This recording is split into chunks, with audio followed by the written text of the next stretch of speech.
दिनै जे 6.3 स्कुल प्रभिन्सियलाइजेशन बे प्रभिन्सियलाइजेशननि जे बेयाव दफा दङमोन थांनाय 5 बोसोराव 10 खान कलेजखौ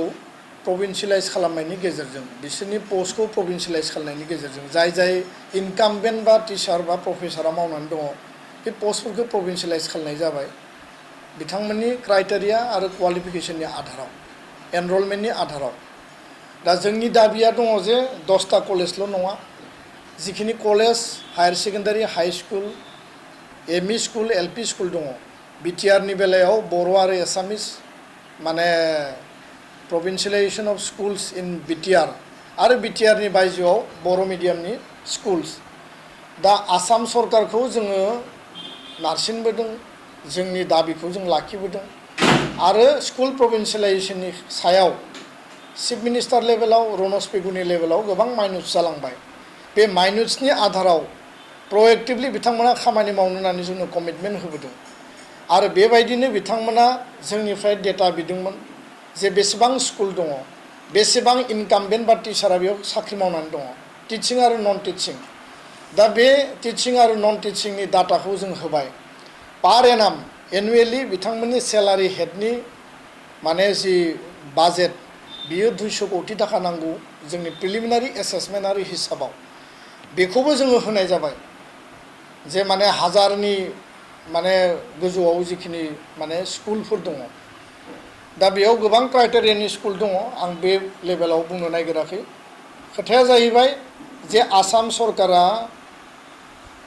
आसामनि गिबि मन्थ्रि आसामनि सोलोंथाइ मन्थ्रिया दा स्कुल प्रभिन्सियलाइजेशनखौ लानानै पलिसि डिसिसन लानांगौ आसामाव मोनसे कमिटि दादों बे कमिटिया नायबिजिरफिननाय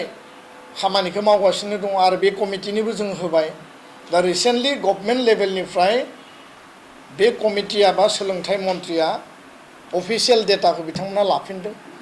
आरो जों खावलायगोन आसाम सरकारा गोख्रैनो स्कुल प्रभिन्सियलाइजेशननि खामानिखौ मावनांगौ माखासे टिचारफ्रा धरना होनाय जों नुदों बियो स्वाभाबिक टिचारफोरनियावबो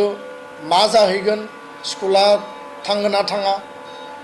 नेशनेल एजुकेशन पलिसि फैनायनि उनाव गोदान माखासे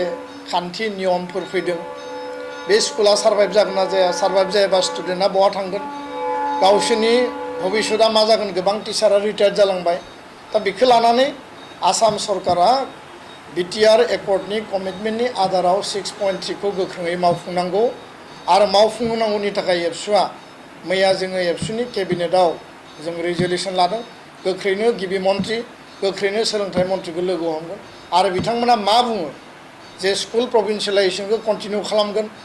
बा स्कुल प्रभिन्सियलाइजेशनखौ बिसोर कन्टिनिउ खालायगोन ना खालाया बिनि सायाव जोङो कुइसन सोंगोन जों बुंदों जे फेस मेनारब्लाबो